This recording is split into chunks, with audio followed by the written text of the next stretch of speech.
Remote village at the edge of the Great Sahara, Amina lived a quiet life. Known for her kindness, she spent her days tending a small garden outside her mud brick hut, offering help to anyone in need.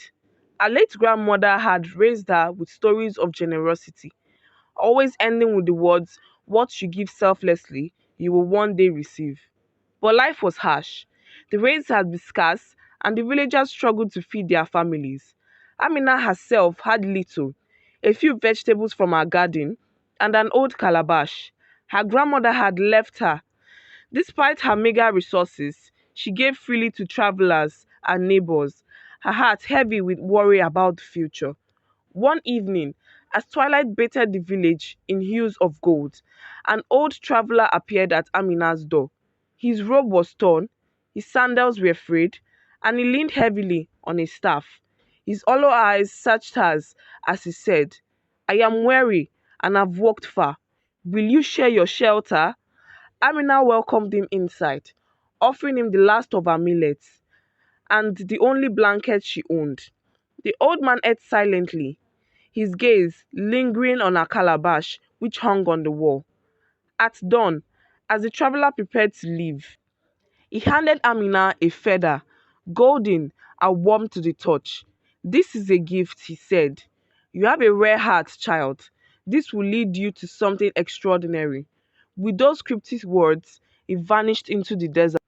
The following day, as Amina filled her calabash with water from the village well, she noticed something unusual. The water did not pour out. She poured some into a clay pot for her neighbor, only to find the calabash magically refilled itself. She tried with millet and vegetables, and the result was the same. No matter how much she took, the calabash replenished itself. Amina's heart raced with both wonder and fear. Could this be a blessing or a curse?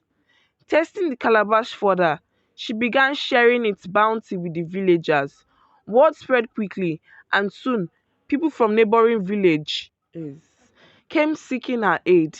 Yet, as Amina gave, she noticed the calabash grew faint golden patterns, which pulsed warmly under her touch.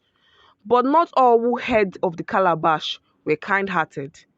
The village chief, a cunning man, known for his greed and jealousy, ruled the village with an iron fist, hoarding wealth while his people starved. The idea that a mere girl could possess such a treasure enraged him. Late one night, the chief sent his guards to steal the calabash. Amina, sensing something was amiss, hid it beneath her bed. But the guards ransacked her hut and found it. They dragged her to the chief's compound, where he sat, surrounded by his advisors. "You dare withhold such a gift from your chief?" He bellowed, his voice echoing in the firelit. "The calabash is not mine to hoard," Amina replied. "It only gives freely to those who share freely."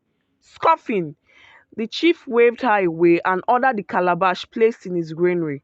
Yet, no matter what he did, the calabash remained empty.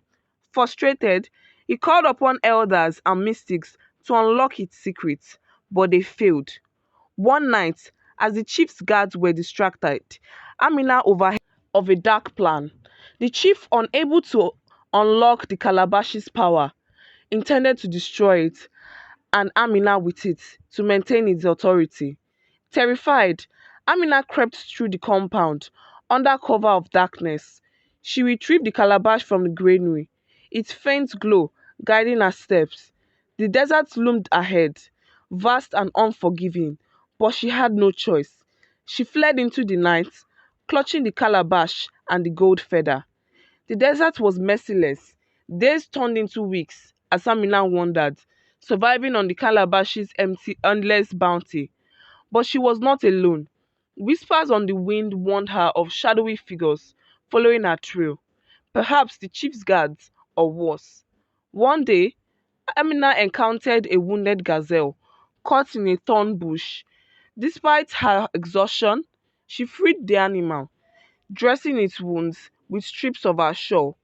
That night, as she slept under the stars, the gazelle returned with a gift, a cluster of rare desert fruits.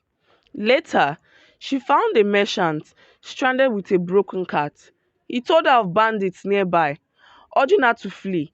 Instead, Amina shared her water and stayed with him until help arrived. Each act of kindness seemed to strengthen the Calabash's glow, but the shadows following her grew closer. One night, as a sandstorm loomed, Amina took shelter beneath a massive baobab tree. The golden feather, forgotten in her bag, began to glow fiercely. Suddenly, the wind parted, revealing a hidden path. Following the feather, Amina stumbled into a lush oasis, a hidden kingdom untouched by the harshness of the desert. The people dressed in vibrant robes welcomed her warmly. An elder stepped forward, his face familiar. It was the old traveler. "You have proven yourself, Amina," he said. "The calabash was a test. Your selflessness has brought you here, to kinder the kingdom of kindness." Meanwhile, the chief, enraged by Amina's escape, led his guards into the desert to capture her. Guided by greed, he ignored the dangers of the wilderness. His pursuit ended tragically when a fierce sandstorm consumed his party. On the other hand, in Kindred, Amina thrived. The Calabash's power was celebrated, not exploited, and its bounty was used to help others.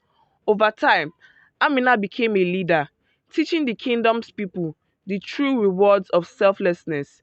Her story reached far and wide, inspiring others to act with compassion and generosity. The Calabash's glow dimmed over the years, not because its power waned, but because its lessons had taken roots in the hearts of all who heard Amina's tales. Thank you for watching, and please subscribe.